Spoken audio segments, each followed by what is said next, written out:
More than 41,000 soldiers are in Afghanistan on a NATO-led operation with the International Security Assistance Force, or ISAF. Their mission is to help the Afghan government create secure conditions for development and for rebuilding the country and its institutions. By providing security and stability, we'll prevent Afghanistan from becoming a hotbed of international terrorism again. NATO's involved in the field in three ways. First, it's been leading ISAF since 2003 under UN mandate. Second, it's in constant contact with the Afghan government, civil society and representatives of the international community. Finally, it's developing long-term cooperation with Afghanistan, thanks to a defence reform programme launched in September 2006 to establish and train the Afghan National Army.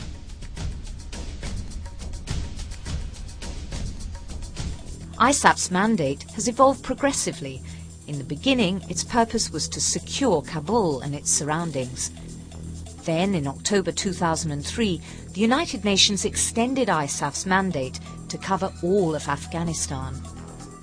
Alongside this extended mandate, civil, military, provincial reconstruction teams, PRTs, have been set up. These teams, established and managed by individual NATO member countries, are working in the provinces to provide security for aid workers and assist with reconstruction work. Today, PRTs are leading 1,000 reconstruction projects. Schools and infirmaries are being rebuilt. The water supply has been re-established in some regions. Elsewhere, bridges and roads are being reconstructed, and there's support for local and provincial education initiatives.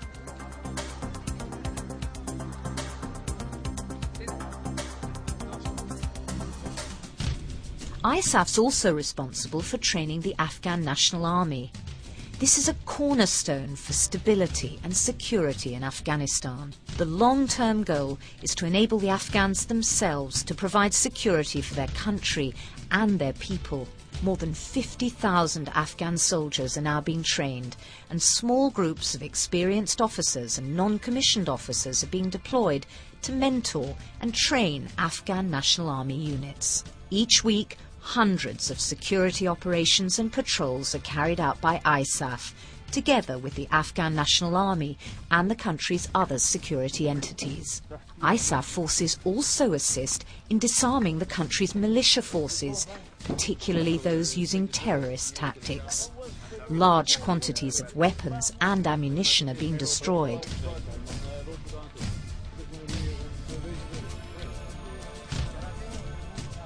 ISAF provides indirect support for the Afghanistan National Drug Control Strategy by assisting with personnel training, intelligence and logistics. Drug trafficking, organised crime and a lack of local infrastructure remain long-term challenges as Afghanistan and the international community work to rebuild the country.